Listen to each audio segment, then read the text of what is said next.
Amigos, muito bom dia. Eu sou o Charles Carneiro, psicopedagogo do Centro de Orientação Psicopedagógico, o COPS, e hoje nós vamos trabalhar sobre o TDAH, transtorno de déficit de atenção e hiperatividade. O TDAH é um distúrbio que afeta a criança principalmente no período escolar, dificultando o foco nas atividades propostas e pode acompanhar a questão da agitação motora, da desatenção, do desassossego e também da impulsividade.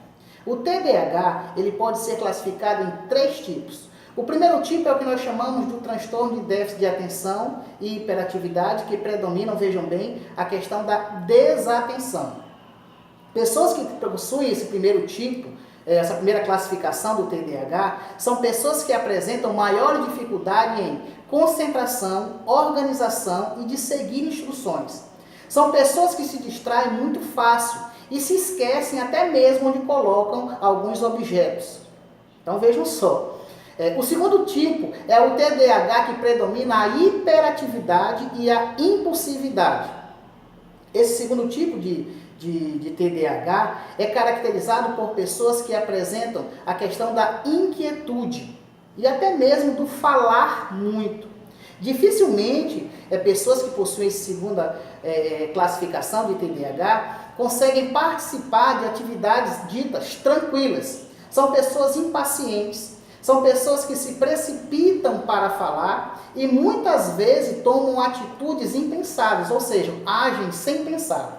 O terceiro tipo de TDAH é o TDAH que nós chamamos de TDAH combinado. É a junção dos 2 primeiros tipos, ou seja, o que caracteriza-se pela desatenção e também caracteriza-se pela impulsividade ou pela hiperatividade.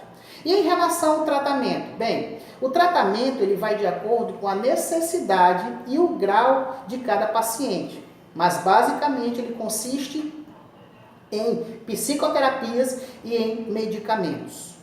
Além de um acompanhamento, lógico, de uma equipe profissional de qualidade, uma equipe interdisciplinar. Aliás, essa equipe interdisciplinar que vai dar aquela forcinha naquilo que nós chamamos dos aspectos pedagógicos, vai facilitar o aprendizado desse aluno, desse paciente, certo? E aí a gente tem que lembrar quem é essa equipe interdisciplinar. E aí ela é formada por pedagogos, psicólogos, psicopedagogos, fisioterapeutas, se for o caso, nutricionistas, fonoaudiólogos, neurologistas, no caso de crianças, neuropediatras. Agora preste atenção. Se você for chamado pela sua professora e ela lhe alertar sobre a questão do temperamento do seu filho, do comportamento, da forma como se porta em relação a algumas atividades, procure um profissional, porque pode não ser má vontade, pode não ser preguiça, pode não ser pirraça ou até mesmo mau comportamento. Nunca julgue a criança sem saber a sua real necessidade e a sua dificuldade. Algumas estratégias que a gente pode utilizar. Primeira delas, utilizar agendas para controlar melhor esse fluxo de atividades.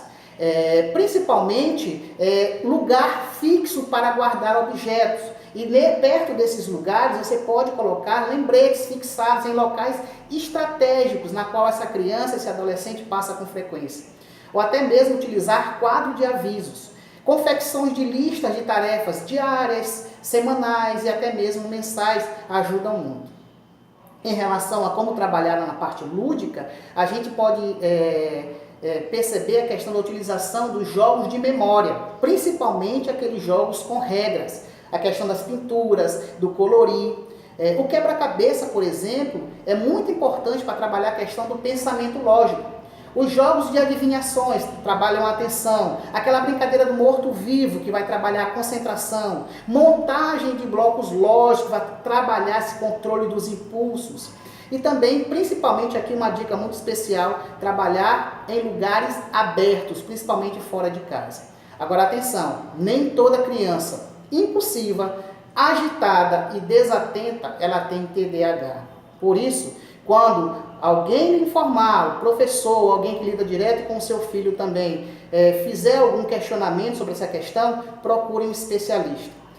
Bem, meus amigos, voltamos com outros vídeos sobre esse e demais assuntos. Aqui nós somos o Centro de Orientação Psicopedagógica, estamos aqui para atendê-lo naquilo que for preciso. Vem para o COPS você também.